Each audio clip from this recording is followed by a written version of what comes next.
Sean Shanker. I own Fighting Spirit Karate. I run Fighting Spirit Karate, and I'm a martial arts teacher. I've been doing that for many years. But the dojo's been open for 9, but I've been training since I'm 5 and probably teaching the last 20, 25, something like that. I was really into Bruce Lee.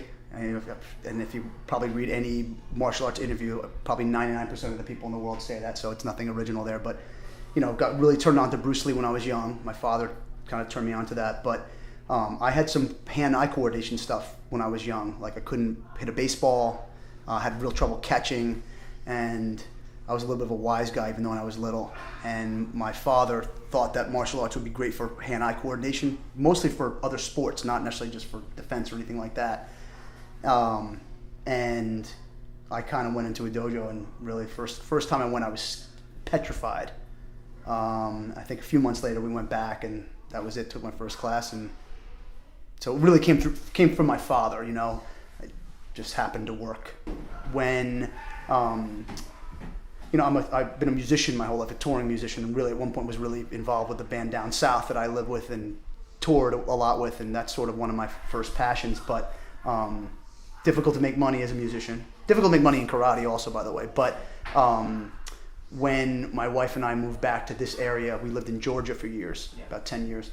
I really needed to kind of find some kind of part-time work, and I started teaching sort of a small karate program through the Little Gym organization. And kind of ran their karate program and built up a pretty good following, and then I had moved on from them, kind of teaching different yoga studios. And just so happened that a space became available in really next to the dojo that I grew up training in. It was a different space altogether, and it just kind of fell into my lap. And I had enough students between the several different yoga studios. I was sort of a nomad teacher, traveling around, and I just sort of bit the bullet and went for it. And and the rest is history now. From a Kyokushin standpoint,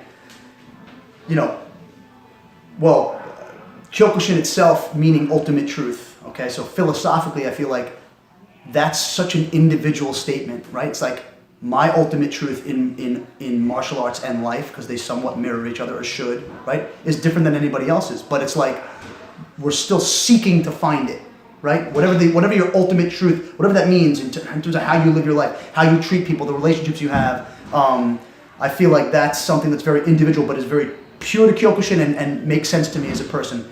As far as the kind of philosophical point of the fighting, which sort of forward motion, well, you know what? I've applied that in my life, philosophical life, forever. I mean, good and bad. You have a good moment, a triumphant moment in your life, that leads you to the next doorway, right? Or you've had a failure in life, it still leads you to the next doorway. It's the people that kind of stop and say, okay, well, I'm plateauing and I can't move on. That's not Kyokushin. It's like, no, my leg might be broken, so I might have lost my job, or whatever it might be. Kyokushin sort of has set forward in me just the idea of you put your head up, you take a deep breath, you put your chest out, train hard, and you move forward, no matter what.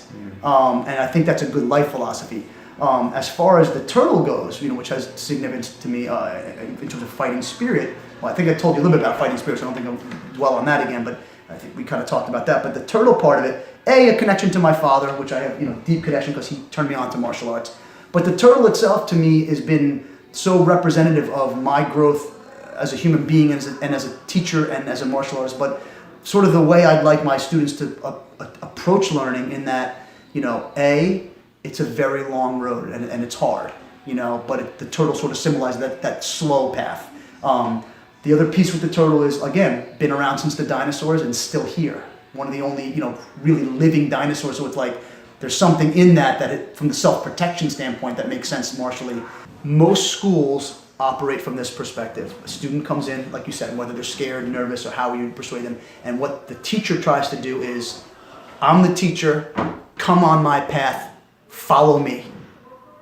For somebody who's older, nervous, never did martial arts, returning to martial arts, that can be very off-putting and intimidating, right?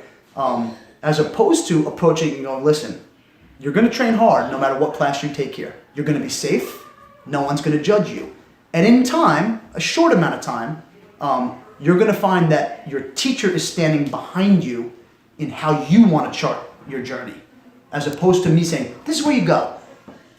Or if you're running up into, or if you run into a roadblock and say, oh, what should I go left or should I go right? You say, well, the teacher says, okay, well, if you go right, I'll stand behind you, but this is what going right means for you. If you go left, this is what left means for you, but you make the decision. The teacher's not going to make it for you. And I think that's a comforting place for people because they're really in control of their own journey, and it's not just words. It's actually being done that way. And again, there are not a lot of schools that operate that way. I'm very blessed in the fact that I think that there are people who have to work jobs in their life that they can't stand, and still have to do it because it supports their family, and they do it because that's honorable, and I respect it. But I'm very lucky I get to do something I really love that I feel like it makes a big impact on people, kids and their families. So for example, I think that if you're just looking from a standpoint of like health, I'm helping kids be healthy. I'm helping them have an idea of how to move their bodies, sweat, and that it's okay to work through pain and push their bodies. I think that's healthy for them in terms of how they, physical health. I think mentally, we're helping them look at triumph and failure as part of being a human being.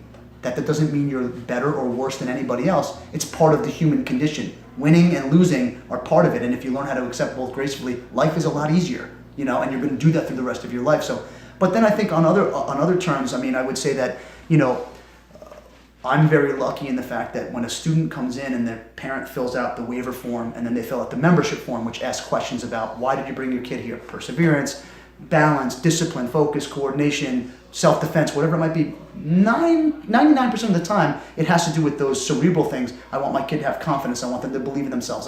It's very, very rarely do I have the parent that comes in, I want my son and daughter to be able to beat the crap out of somebody else. That's really not what they come to me for. And because I'm the teacher and I have hundreds of kids and hundreds of adult students, not hundreds, but a lot of adult students, I get a lot of background on a student before they come in. It's not information I can share, so I won't say, hey, this person has this, but I'm privy to a lot of background knowledge of a kid. So you might see a student on the mat who, wow, Joey can't sit still, but maybe I know why. Maybe Joey has some physical stuff that nobody else knows, or that he's been labeled by a doctor or I have a lot of psychiatrists, psychologists, doctors, occupational therapists, physical therapists, that we're the first place in the community that's recommended to parents for their kids to come.